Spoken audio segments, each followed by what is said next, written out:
Fruhl's back acts up sometimes. Grimp wants a paid vacation.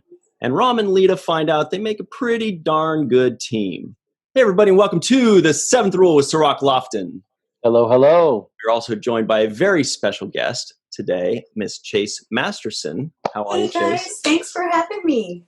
Absolutely. My name is Ryan T. Huss. Today, we're doing a review of Deep Space Nine Season 4 Bar Association with an all-star group directed by Mr. LeVar Burton, which I didn't know. Also written by two guys you may have heard of, Ira Stephen Bear and Robert Hewitt Wolf. Now, the story is by Barbara J. Lee and Jennifer A. Lee. I kind of want to look them up a little later and see what's up with them. What's up, everybody? I'm Sirach Lofton from the Seventh Rule podcast, and I'll be at STSF this year in the Bay Area, celebrating with our friends at Creation. Okay. Sirach's also from Star Trek Deep Space Nine. You might recognize him from that. And my name is Ryan T. Husk of the Seventh Rule. You've got to go to this convention. It's March 8th through 10th, just south of San Francisco in Burlingame, right by the airport.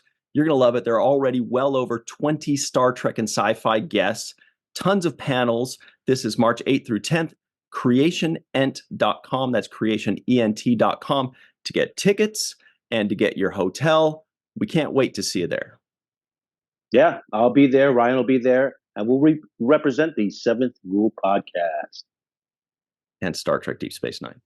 I think we should start by just saying how beautiful you are in this episode. I mean, you just are stunning, and the camera loves you. Well, coming from you, Sirach, that's really nice. Thank you. We had so much. Thank you. You know, this is a very special episode for me. This was kind of a further dive into knowing that Leeta was actually going to be part of this world. It was only the third episode I did. So even, you know, I don't know if you guys know, but as recurring characters, we didn't have contracts. We just were invited on a per episode basis, so they could have killed us off any time. So to even get an episode was really nice, but to be so integrated into a theme that was so important to this show, a justice-oriented theme, and to be working with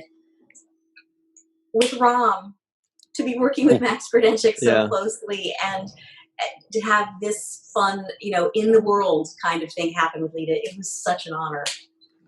You know, and that's really, we're already starting off with exactly what I wanted to ask you, which is, this was your third episode. And not only you said, you know, we don't know if they're going to kill us off or not, but as an actor, sometimes you'd love to be killed off because that means you get one more episode. They might never even call you at all ever again. I mean, so often we see an episode with a cool character and they just never come back. And not only did they call you, but when you read the script, did you kind of have a hint where you think, you know, if I'm kind of being integrated into a character's story, then maybe that means I'm going to be coming back more often? It was really nice in that way. It seemed that, you know, as we said, Leeta was just part of this world now. Although you're right, being killed off on Star Trek is a guarantee of 17 more episodes. So not that would be a bad thing, but it was really just a wonderful, I don't know, fit. It was fun to see this happening in terms of justice, in terms of, you know, the Ferengis finally standing up for themselves and getting to really be every man, every woman. You know, we all want good things to happen and to be treated fairly. And when Ira did the documentary, when we did What We Left Behind, he checked off the boxes of things that were important subjects to discuss in this show. And this episode was part of that. Part of actually a fairly small handful of episodes that were really exemplary in terms of social justice. Not small in terms of, you know, not in terms of every show on television, but, you know, there were probably, 10 or 20 episodes of DS9 that were really this deeply justice-oriented in this way. Yeah. So it was really... you know, a lot of times women don't get to play strong characters that are opinionated and have a fighting spirit. And I think that's one thing that comes across in this episode is seeing how strong your passion is for justice, for being a part of the cause. I really like that about this because it's an empowering thing to see you in that way. Did you have any kind of influence in that decision making process, or is that just something you stepped into naturally? It was just something the writers did. I mean, Sirach, you guys may have been able to have some sway with the writers over being series regulars over the course of 7 years, but for us, we were just happy when the phone rang, the home phone attached to the wall. Yeah, weird. I know. Well, you did do something though, Chase. It's what we noticed and what surely the writers noticed in the first 2 episodes you were in. And there are certain characters and certain actors, we've mentioned this before, like with Aaron Eisenberg at playing Nog, certain actors basically with their performance demand to come back. And, it's kind of like what Robert Hewitt Wolf said once they killed Wayoon, Jeff Combs's Wayoon, which you kind of alluded to, where you can come back 17 times. They're like, what have we done? He was such a great actor, such a great character. We got to bring him back. And so, somebody like you, the first couple episodes, you made it clear that they got to figure out a way to bring you back. That is so nice to hear. I was shocked when it happened. I don't know if I've ever mentioned this on this show. I just May of the last time I was here. But Barry Hochwald was this wonderful actress who was on my first episode at the same time. And I got word that Rick Berman had come to the set, which he didn't do often, right, Sirach? Right, he did not. Yeah, and everyone was saying the reason he's here is to check you and Barry out, and one of you will get to come back. Oh. And you know how actors think, we're always like, it's going to be her. I don't have a shot, man. I don't stand a chance. And I really loved her work. I thought she was exemplary playing a scientist, and she's beautiful and all that. So, it's all so just incredibly good. When you think of this, it's like, wow, positive. Just gift after gift, right, Sirach? I mean, this show. Yeah. Gave Clearly, us so much.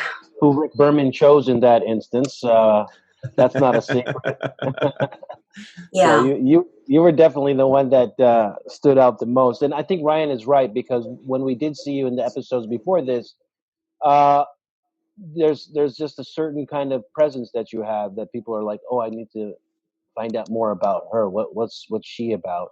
And in this episode, we get to see what you're about, which is this fighting spirit, this drive, and this obviously attractive energy that you're putting out. That Rom's picking up on.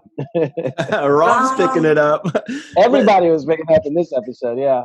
Thank you. Well, I have to say it was really nice to be part of something that was so powerful and outspoken, and still be a female that, isn't afraid of her own sexuality. And I think that one thing about Leeta is that I was ordinarily a pretty light character. And, Rom and I were often the comic relief, or the Frankie were the comic relief in what was otherwise a very richly deep, dark show. And there was obviously the moments of huge heart with you and Avery and so many other things, but we were light by comparison.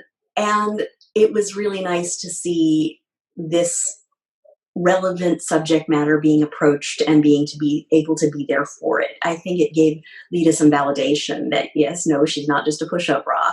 And that in turn, it in turn felt validating for me, because no, I'm not just a push-up bra, and I'm embarrassed that I just said that, but I live my life around social justice now and standing up for people, and that's really who I am and always have been. So there's a part of me that could feel a little unseen as Leeta being seen as Dabo girl. It just isn't really who I am. And so it was really nice to be closer to things I care about. There's a lot of things that you just covered there, and I want to talk about all of them if possible. I mean, we've got the situation with you and Rom. We've got push-up bras. We've got all kinds of stuff to talk about. But before we move on to those other subjects, I do want to finish embarrassing you and talk about what you did that was so great that I would think made not just the writers want to bring you back, but the fans. Because growing up as a fan watching this. I do remember what it was that you had. It's hard to put it into words, but the character of Leeta, for some reason, it grabbed my attention. She grabbed my attention because she had like this spark, right? We understand why you were brought on originally. You know, sometimes it's eye candy, sometimes it's comic relief. They had different characters that they bring on sometimes, or sometimes it's an interesting character to forward the story and things like that. But as a fan, when we watched that character, there's that, whatever it is, that spark, but that thing that, you know, when casting agents, when they say, she's got it. Nobody really knows what it is, but we recognize it when we see it. And you had that. And that's what obviously got you the successful career, that and obviously 99% really hard work. But I do want to say it was more than just the writing and good acting. You clearly brought something that resonated through the screen that we all saw. That's so nice to hear. Thank you, Ryan. I'm grateful for you saying that. And I don't know, but I'm grateful to be able to have brought a loving energy with Leeta, to have, I think Leeta was a very present, very available emotionally and compassionate, loving character. And I loved that, you know, this episode got to exemplify that, or to show that in Leeta. And I would have to say, I really want to say right back to you with your journey, Ryan. I mean, for you to have been a fan and now be so integrated into the world of Star Trek and this show, the documentaries, everything that you're doing, and to have the incredible followings that you have on social media, that's an actor's dream. That's so much. It's just so much good. Thanks very much. So I went from being a fan to being a professional fan. But thank you. I appreciate it. You're more than that. You're on the other side of the fence now, Ryan. I think you crossed over. It's official. Yeah, I think thanks. it's official. I appreciate it. Yeah. Yeah. You're very well loved. So it's cool. Well, you surround yourself with the right people. And I think we did that. And so we're pretty fortunate there. You're a good person with a good team. And hard work. That's, you know, when you said that yesterday, we were on a call, everybody, we were on a call where we were discussing the social media aspects of all of this and how integrated that is into fandom. And we really didn't have that during the run of Deep Space Nine. I mean, the internet wasn't even a thing yet. It's like you guys were flying blind. You're just guessing. Yeah. And I think what it would be like if this show were on today with social media and what we could, I don't know, capitalize on in that sense. But we were really, I think the good side of that is that this show really was at the beginning of so much. As you know, as I'm sure you guys discussed, we're at the beginning of serialized television. And I think that's one reason why this show is so well loved and why it holds up and why there's such a nostalgia for it, is that people see it as exactly what it was a risk-taking show that relied on the trust of the audience to tune in and to keep the through line of the episodes in their minds and hearts, which you didn't have to do with other non-serialized shows. Yeah. It wasn't just at the beginning of serialization. It kind of was the trailblazer of serialization, or one of them, right, Strzok? I would say so. Seems like it was a trailblazer in a lot of different ways. They really tackled some heavy issues, and the writers were not afraid to kind of touch those hot and button issues that people usually steer away from. Like, you know, you don't talk politics, you don't talk religion, but yet that's exactly all. But yet Deep Space Nine was like, all right, here we go, we're doing it. Come on, I'm ready. Exactly. You want religion? We got all of that.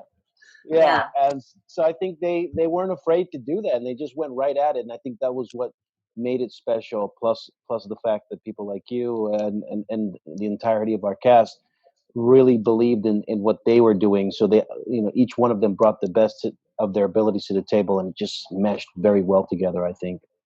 It really did mesh beautifully. People ask if we see each other. Do people ask you that all the time? Like, do you see the rest of the cast? Yeah. And I say, you know, yes, we do. And it's always wonderful. And it's not often enough. But there's a closeness in this family that is kind of like a lot of people only have in high school or something, like that remember when kind of feeling with a group of people, and it's wonderful. Actually, that does bring up another quick point. Is I'm wondering, Chase, when you put yourself back to that third episode there, did you feel that welcoming and that warmth by the third episode already, or was it just kind of a gradual feeling of family like in the later years? It was more gradual in the deepest sense. I mean, everyone was very busy doing their jobs. And so when you have material that's this heavy, you say hello. Well, people said hello, welcome, great to have you here, and nice work, or this or that. But as far as, feeling fully integrated, I think it's a good thing that it like a slow simmer soup. Relationships have grown and matured and solidified over years, and they're real. I got an email from Nana earlier today, and it was about something she's working on, and it made me feel so good. I bet I know what that is, and it is awesome. If I'm guessing correctly, I mean, I cannot wait. But anyway. Yes, thank you. Well, anything Nana Visitor works on is going to be amazing. That's exactly it. So it's a safe bet. Yeah. But I also come in with that kind of, frankly, that kind of fan-like view of this, because I watched the show before I was on it. Not a lot, to be honest, but I did love Star Trek and the episodes of this show that I had seen. So I wasn't like a stalking fan or anything, but I had a deep respect for what Star Trek is, the messages, the actors. I don't know if I'd ever mentioned this, but I saw Nana on Broadway when she was doing My One and Only with Tommy Tune and Twiggy. And my sister and I sat in the audience of this Broadway theater and figured out what was the name of that chorus girl because of the songs that she was singing. And I was like, yes. And we figured out by looking at the program and what she sang and this and that she must be Nana Visitor. And we waited outside this stage door and we got 3 autographs, Tommy Tune and Twiggy and Nana Visitor, because she was so damn good. Wow. I hope you told her that, right? I did. And and this is so cheesy, but the autograph is still in my mom's house, and she signs her name much the same way, which none of the rest of us do. Now we're just all about scribbling, right? Repetition, yeah. Sirach, do you scribble? I scribble way more than I used to. Yeah. I mean, I used to write out different letters that I scribble past. Chase, what would you tell yourself if you could go back and talk to yourself now, the version of you now talking to the version of you then when you were 25 years ago? What would you say to yourself about what to expect and what you would be doing? Wow, what a great question. I want to ask you this too after, okay? If I may. All right. You want to go first? Oh man, that was a hard one. No, I want you to go first. Okay, all right. If this was a tennis match, she just served it right back at you so hard, Sarah. Yeah, I know. You did. I mean, I could go first. Yeah, I would say that you should really cherish it even more, because there's part of me that thought it would last forever. And when you're doing it, you think that it will last forever. You think that, oh, this is just my life now. But it's a short ride. And then when it ends, first you're like, oh, I'm glad to be done with that. And I can unwind and do other things that I really want to do. But then you start to realize how much you really did cherish that experience, how much those people meant to you. And then you try to recreate it on other productions, and you find that it's not the same chemistry. It's not the same ingredients. And so I would go back and say, yeah, cherish this moment, because it won't last forever. And it doesn't get better than this. That's what I would say to myself. That is so beautiful. So even better than that, Chase, is you get a couple more minutes to think of an answer that's as good as that one, because we do have to take a break in just a couple minutes. But before that, I do want to make sure that we mention all your work that you're doing in the community with your organization. You have you actually have a couple things. I know there's Pop Hero Culture Coalition. That's popculturehero.org. We will include that in the description box below. Everybody check that out. But before you do, let's hear a little bit more about it. What can you tell us, Chase? Thank you. This means a lot. I founded Pop Culture Hero Coalition in 2013 to be the first ever nonprofit organization that uses stories from television, film, and comics to teach mental health skills and therefore end bullying, racism, misogyny, LGBTQI plus bullying, cyberbullying, and other forms of injustice.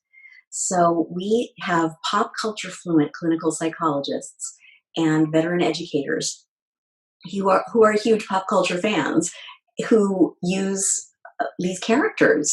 You know, the thing is we love these stories for a reason, and I don't have to tell your audience that. They speak to our hearts. You know, they show us things about ourselves. They, you know, I often said regarding Deep Space Nine, we didn't boldly go out. I think Jeff Combs said this in the documentary. We all say it. We didn't go boldly out to places. We boldly went into ourselves and into our own psyches and into each other.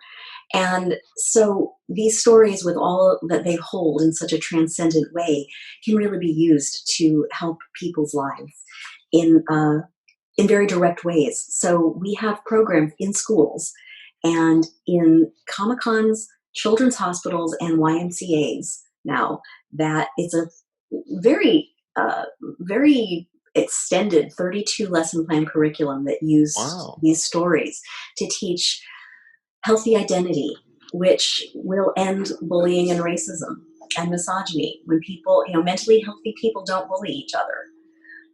We teach resilience, how to get through things like having a bad day, or like depression, anxiety, loneliness, fear, COVID epidemic. So resilience is a very key thing that these stories teach. We teach empathy, which is basically IDIC. And we teach how to enlist help, making healthy choices in terms of friendships, very important for children and teens. And we teach how to stand up for people, how to not be a bystander, but how to step in and be a hero when you see someone else being bullied, and how to take all of the things that we've learned about ending implicit bias and having our own healthy identities, and then step out and help the world on a greater basis, which I see Star Trek fans do all the time. So it's really taking the education I've learned from Star Trek, enlisting a team of people who are way better than me, and bringing this work together. And we are officially the mental health program for YMCA children and teens. Wow, that's really awesome. You know, we should talk about this a little bit more, because there's more to this than just that. So we'll talk a little bit more about it on the other side as well. But everybody, if you're wondering, that sounds familiar, where have I heard that? Have you seen any of those Be Kind shirts? That's where this comes from. So those Be Kind shirts, and by the way, those are on sale, or for sale, I should say, on her website. She's like, what do I got to change this real quick? So definitely check that out. It's in the description box below. We'll talk more about it on the other side. It's Be Kind merch. Yeah. Be Kind merch. I see it. You're right. BeKindMerch.org. I was just clicking around on your website. But we'll be right back on the 7th Rule. Hey everybody, welcome back to the 7th Rule. This is a very special edition of the 7th Rule. We're learning things, we're laughing, we're making friendships with Miss Chase Masterson. Old friendships. And Sirach Lofton, as always. We are reviewing Bar Association, which is a really cool episode. Very quickly, here are the trivioids. You know those 3 things we said at the beginning of the show?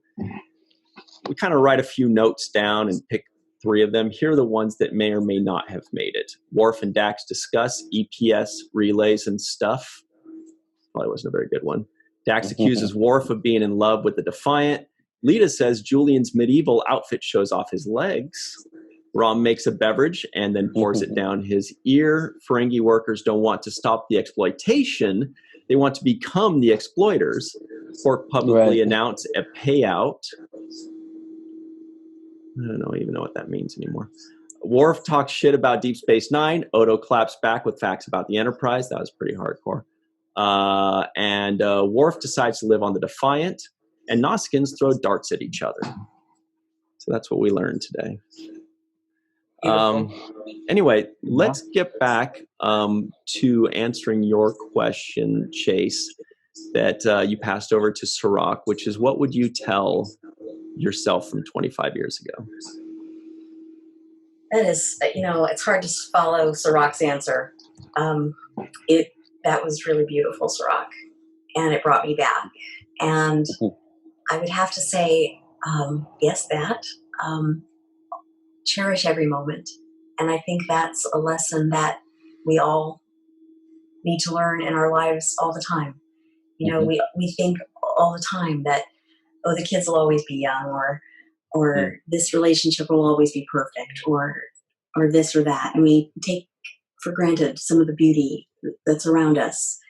And I've been reminded often of a line that I think is in The Inner Light from TNG. Sorry, it's not a DS9 reference, but this keeps sticking in my mind about... That's a great episode to reference anyway. Isn't it? It's, and I have to paraphrase, but it's basically, now is always the most important moment. And I have chills as I say it. And that is something that was very difficult for me to know in this scramble of being a young actor, being someone I felt like I often had something to prove.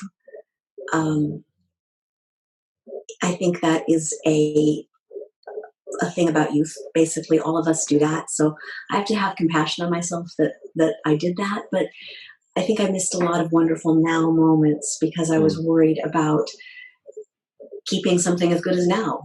And in that, ironically, you miss the beauty of it. You miss breathing in the moment and just cherishing. And I did cherish it. On the other hand, one thing I often say about DS9 is it was a bit like Camelot, because for one brief shining moment, we knew what we had when we had it. We did cherish each other, and we cherished those moments. And Sirach, one of my favorite, God, I have complete chills. One of my favorite moments in my life is, as sad as it was, hearing Ira at that final lunch talk about how much this show meant to him, and that there was not a dry eye in the house. All 300 of the cast and crew who had gathered that day knew and agreed, and we knew that we had that feeling all along. And also for someone as brilliant as Ira to say that, and to be so welcoming and inviting of a team of writers. Not every showrunner will do that. A lot of showrunners are selfish, and they want the glory, and they want all the episodes, or they don't want to share or mentor. And Ira mentored so many wonderful actors who then grew up to be the heads of all the great shows on television. And as I understand it, he and Michael Piller did that, and Jerry Taylor had also done that. And it's just a wonderful thing about Star Trek that has been so based on what's between us, what's from heart to heart, what's enveloping us, I guess is a better way to say it. So it is a mix of that, to appreciate more. And I mean that through my whole life, through things that, with family and people and moments, and also knowing that, damn it, we did. We loved this show. And I think that's right. We loved it. We did love it. Yeah. That's why we're still here. Wow, now Sirach and I are thinking, like, how do we top this? I'll pass it to you, Sirach. Well, I was looking up a few things, and it said that you were voted 50 most beautiful aliens of all time, and I thought that's pretty cool. That's a nice notch to have under the belt, right there. Better than the accolade you got, Sirach. Worst dressed actor on television. Yeah. What did you get? I got the worst dressed actor on television. I'm in the top 50 of worst dressed. I doubt that. No, that's TV Guide. I have several issues of it. I tried to buy it online. So Several Oh my issues. God. Well, make a name for yourself. Damn it, No, Lordy did it. I know. No, but you. Wow. I just think that's a good homage to somebody who's made such an impact on the show. And Nice. every time I see you at the conventions, Chase, you're so wonderful. You got such good energy. You're always positive. You're always giving good advice to people, or connecting with people and the fans. I think that's a wonderful skill set that you have. It actually reminds me of Aaron Eisenberg, because he was so good with fans and so good with talking with fans, and really taking a personal interest in what they were saying and doing. And I feel like you have that as well. And I just commend you for being so good with people. Thank you. That is so lovely. And you have that as well, Sirach. People adore you. And it's just wonderful that, it's like we got to see you grow up and become the man that you are. And it's just so lovely. I see so much of DS9 in you, in your eyes and in your heart. And there's just this wonderful, fun, and also deeply centered sensibility that is beautiful. And it shows everywhere you go. And Aaron had it. My God. I used to sit next to Aaron at almost every convention we ever did. And hearing him talk with the fans and become truly invested in their lives. And Aaron was also so wonderfully present. If something happened, he'd notice it. Other people, sometimes we live in this haze and then we've got our minds somewhere else. But Aaron was always so sharp about everything that was happening in the moment. And it was so much fun to be around. And it's so fun to see his interaction with Melissa. We were so happy when all that happened. And the sweetness that she's brought to his life and to fandom is so lovely. I still find it crazy that he's gone. And it just makes no sense. And sorry to go on, but we are enveloping Melissa. As much as possible. We can't see each other, but she and I text, and the coalition is buying her room. Well, actually, we're getting it given, but right. We have people that we're bringing, and it's just Raymond, our Be Kind guy, and Melissa and me. And she'll have her own room at the Vegas convention, and we're going to make sure she gets a table because she's family, and that's our way of loving Aaron too. Right. I can't wait until that convention, whether it happens in August or gets pushed a couple more months. I don't know, but I can't wait for it to happen because I want to see everybody swarming to Melissa's table and just like showering her with love and throwing money at her and buying all of her goods. And because I know it's going to happen. So I think that's really awesome that you guys did that. Thanks for doing that. She deserves it. And it's been wonderful to see her bloom under the care and love and extra attention that she's gotten this year. It's, I think it's meant a lot to her. So everybody who's doing that, keep doing it because, that matters. It does. Right. Just because a year goes by doesn't mean it doesn't still help and it's not still needed, right? Deeply. When you consider, that kind of love. So. Yeah. And it's funny because you mentioned Aaron and that Ferengi behind you, Ryan. Every time it came up on the screen, I would look at it and it would just remind me of Aaron. The voice was off, obviously, but the look was similar, and it kept reminding me of him. I was just waiting for him to pop up and say, "Move out of the way! I'm the real Ferengi." I know, right? I know. It's almost like, is he going to come back? Yeah, I know. Yeah, I know. Yeah, and it almost felt like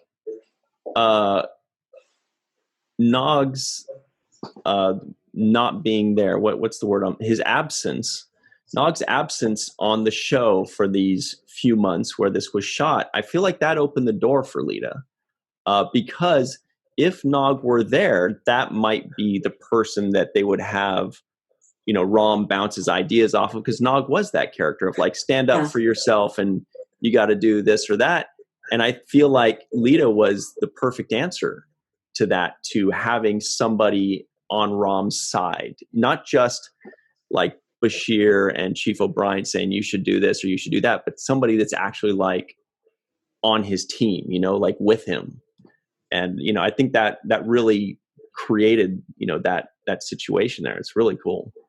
Thank you. It was an interesting, wonderful thing for Rom and Leeta to get to bond together. And actually, Ira told me about 2 seasons later that this episode, Bar Association, was the beginning of them getting Rom and Leeta together.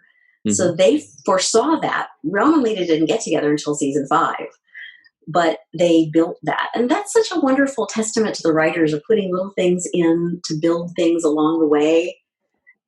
And what a wonderful thing about Star Trek that we get to do that the writers had that freedom. Usually shows don't know if they're going to get a second half of the first season or not. Right. But they could have the freedom to build an arc like this that mattered, that was organic and rich and moving as slowly as sometimes life does. Which was so beautiful. This episode was so good. There were moments, there were so many moments I almost ran out of note space on my clipboard, but I love seeing your notes, though. Oh, yeah. Just real quick, did you do any doodles for us? No, I really didn't. The only one I have is this strike one right here. A sign? Picket strike. Yeah, strike it up. Anyway, so what were you saying? Sorry.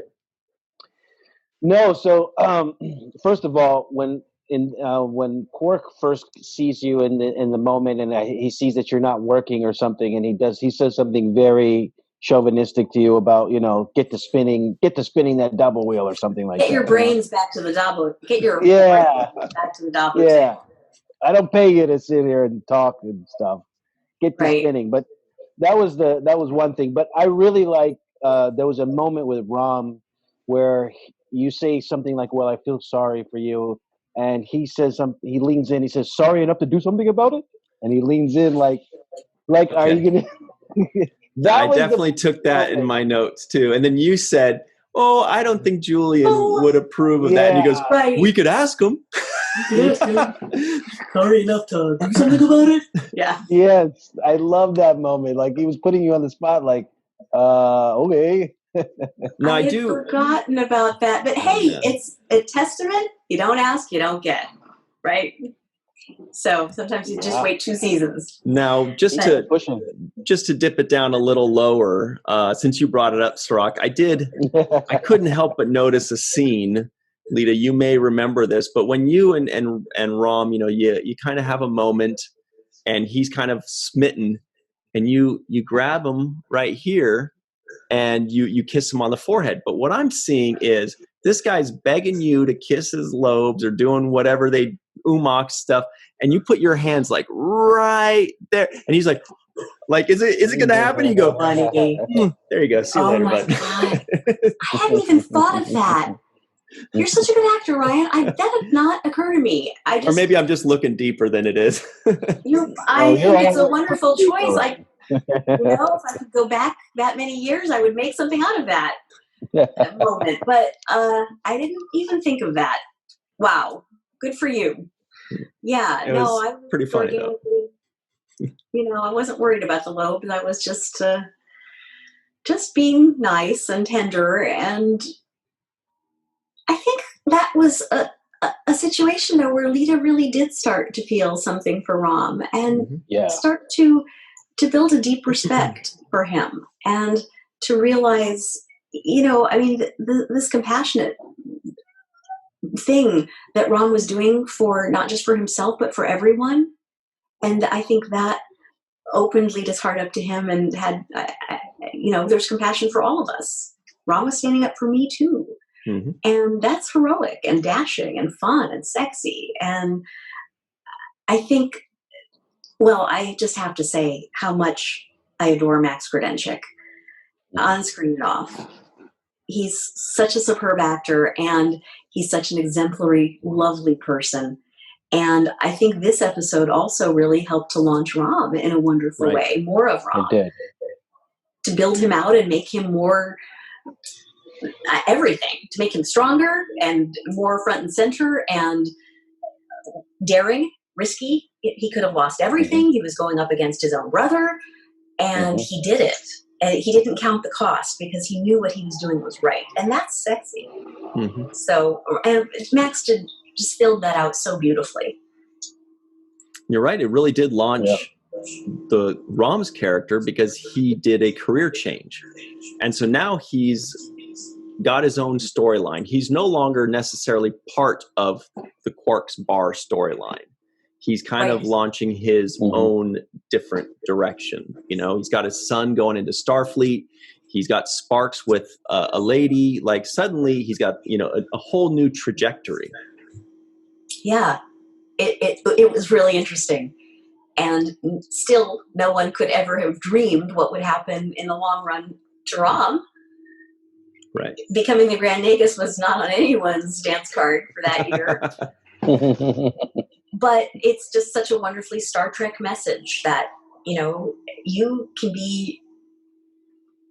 can do great things, even if you feel like you're the little runt brother, even if you're the one that people laugh at or overlook. Their truth is not your reality. You're able to do the things that you want to do, and it's not always in the cards for all of us to become the Grand Nagus, but the good things happen when you live your life right, and when you do good things to help yourself and other people. Behind every great Ferengi is a great woman. Yes. As the saying goes, right? I also was watching this thinking it was a makeup department nightmare to have so many Ferengis running around. Yeah. And even a couple of the Dabo girls were aliens. Like this lady up here. I mean, that's a lot of hours. That's a lot of hours. They were all hands on deck for that one. It was fun. So. Do you remember being in the makeup room on that? Because they're just slapping that thing on your nose, but even that must have probably still taken, 30, 40 minutes? 3.5 hours for my hair, makeup, and wardrobe. And I was often the very first person on the lot, except for my makeup person and security. So I would get to work at 4:00 for a 7:30 call. And the whole lot was dark, and the moon was shining, and it was all silent, and all of the history, the feeling, the Paramount ghosts, whatever, it was just all there in the stillness of that lot. And it was really beautiful to feel that. And 3.5 hours. But Marina used to say that her makeup would take longer than Michael Dorn's, because when you think about it, you know, glamour, eyelashes, the hair, the whole thing, the body makeup, all of it, you know. But that's about how long it takes me in real life. You know, 3.5 hours. So was that your hair coming in? Like, did they give you a cut and color for that, or was that your style at the time? My style was just kind of the same color, but just kind of there. They did a significant amount of the 90s poof, you know. But I had auditioned for this role with a long wig. I thought, they've got to have this girl. This is a Dabo girl. She's supposed to be sexy, so I need long hair. And, you know, it's also just another lesson to me. I bought a dress. I coached. I spent about $300 getting ready for my Leeta audition. And that's when I'd already had an audition for the role of Marta. I think I was talking about this once before on this show. I auditioned for the role of Marta, and I didn't get it, but I got down to the final 2. And then they wrote the role of Leeta for me. And I still had to go in an audition, kind of like John Delancey's son, Keegan, had to go in audition to play Q's son, even though they wrote the role for him. Of course, you know, they want to make sure. But anyway, I worked really hard on it. And I thought, they wouldn't want me. They want a girl with long, flowing hair. And they wanted future you. Well, they ended up, well, thank you. But they ended up using my regular hair. And it was kind of just another life lesson. Like, don't think you're not enough. Be who you are. And oftentimes that's exactly, and it really is enough. Not often, but yes, it is enough. Right. I do also kind of like that when you mentioned again that you auditioned for the role of Marta and you were this close to being Marta. I feel like Sirach got silent and kind of like almost went into a what if kind of. Oh my God, that's right. Sirach, what am I thinking? Yes, we would have dated, man. I don't know. That's a little May, December. Yeah, all of a sudden, push-up bra just kept floating in my head over and over again. I couldn't get it out. But it would have been, I think they did the right thing. I mean, you definitely were a lot to handle for a young guy like Jake. You would have. Well, thank you. You would have been like, "Come on, let's go over here. We're running away. Forget your father." Dude, that's your mom? I remember that part. Yeah. Yeah, I think we're good.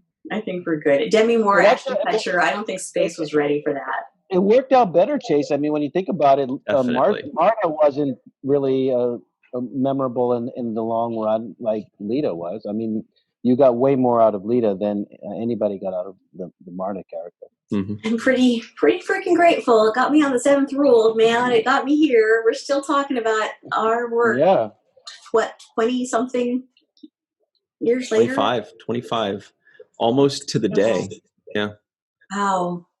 Yeah. Wow.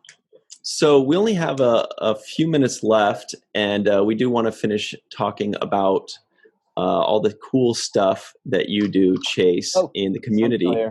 I did want to make one quick comment on when we're talking about hair, that those Nausicaans totally had 80s hairband hair. I don't know if you guys saw that.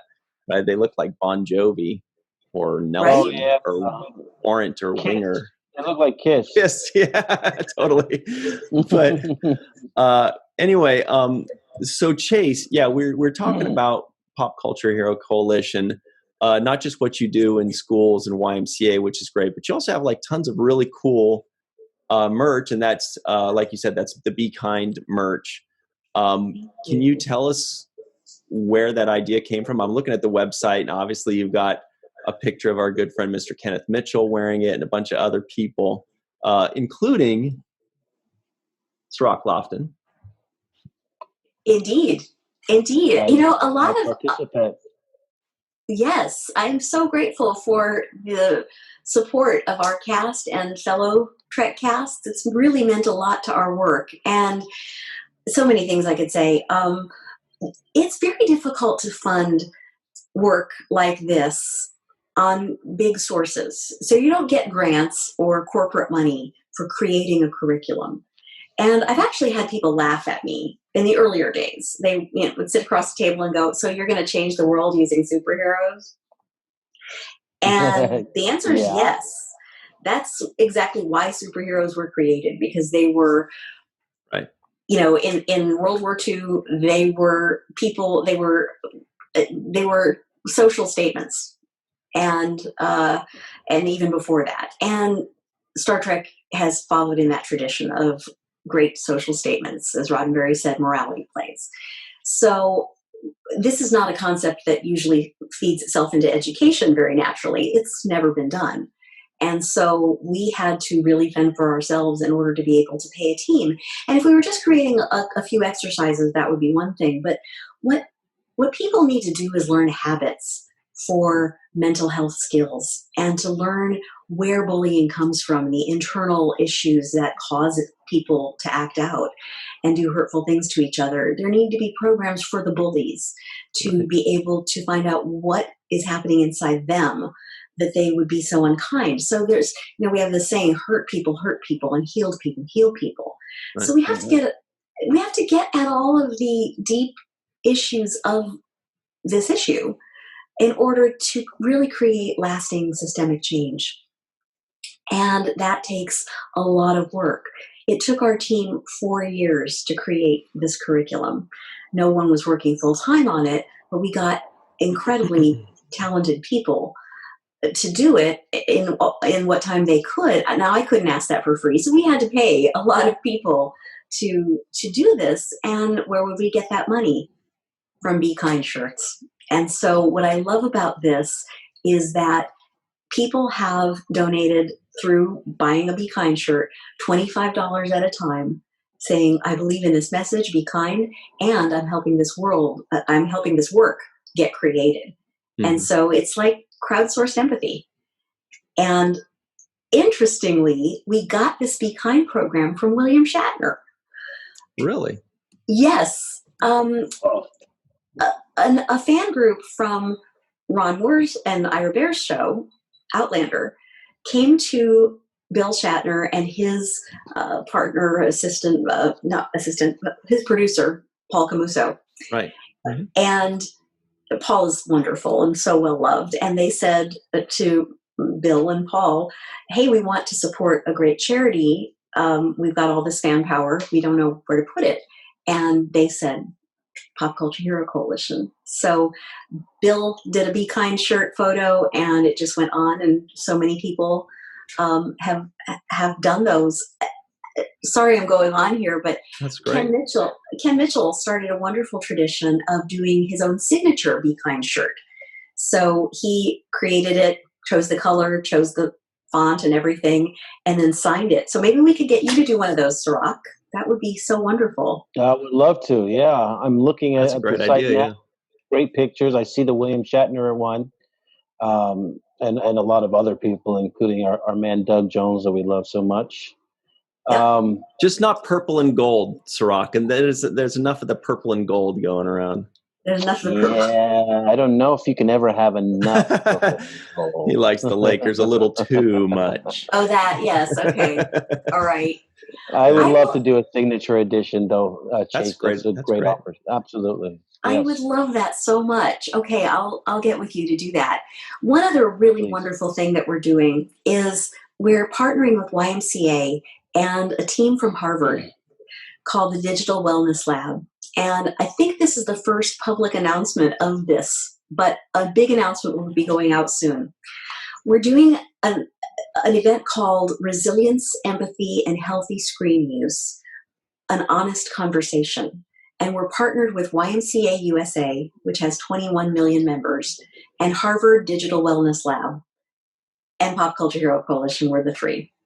And it'll be a celebrity-infused, but also mental health expert, psychologist-infused 90-minute program on March 25th on Facebook Live, talking about the issues that have happened this year and how to get through them. So obviously COVID and how that has impacted our sense of empathic trauma, empathic distress, seeing the country going through this, having it hit close to home, as we mentioned earlier today. Things like that, losing people that we love and the fear of getting sick ourselves. So all of that has, I think, really shaken us up in a lot of different ways. The financial implications, all of these stresses are up. Statistics show that child abuse and spousal abuse are also, domestic violence are up in COVID. And then there's issues such as Black Lives Matter, which, as we know, has been an issue for the entire life of this country and before that, but is just now really coming to light. And we have an incredible psychologist joining us for this event. Her name is Dr. Rita Walker, and she's the author of The Unapologetic Guide to Black Mental Health. So we're partnered with some incredible people on this event, March 25th on Facebook Live. And if you follow us at Superhero IRL on any social media, at Superhero IRL, like in real life, we'll tell you more. We're super excited about the amount of the number of people we're going to be able to help. And I also want to say, I don't get paid for this. I'm not pitching our organization. I've never made a dime on the coalition, and I'm grateful to be able to not have to. And I'm also, I just want you to know I'm here for the right reasons. I see the work we're doing, and we really are helping people. So it's an honor. Yeah, we're all about mental health and right. Working together as a community to bring awareness to different issues. We We did that with kidney and dialysis issues, with mental health issues, suicide prevention. I mean, there's so many aspects in which we can use our voice to, to bring awareness to things, and to also let people know that they're not alone, that there's other people that go through these same kinds of things, and they don't have to feel like they're the only ones out there on an island. So I'm just so glad that you're doing the work. Thank you. And I'm sure it's benefiting so many people that that is the reward, right? The help that That's that it. is the reward, right? That's it. That's exactly it. Love is its own reward. Mm-hmm. And Absolutely. And I see it in your eyes too. When you're able to do this kind of thing and use your platform for good, it's truly, it's one of the best things in life. So I'm grateful. So I hope you guys will all join us, because you'll have that feeling too, audience out there. Being able to get things done and to really make an impact on other people's lives is fun. Right. Social wellness, mental health, doing good is fun. And feels good. People actually really like doing the right thing. I think the problem is that some people just kind of don't know what the right thing is, or they disagree on the right thing. But when they find it, they go, "Ooh, this feels nice. I want to do more of this." Ms. Chase Masterson, thank you so much for everything that you do and for joining us today. Thank you, Chase. Thank you so much for having me. It means a lot, because A, because I love you guys, and B, because this is a wonderful show, or maybe that's it. I both are A, and just to relive old times. And it's just wonderful to have you part of this family, Ryan, and to see you again, Sirach. It means a lot. Thank you. Thank you, Chase.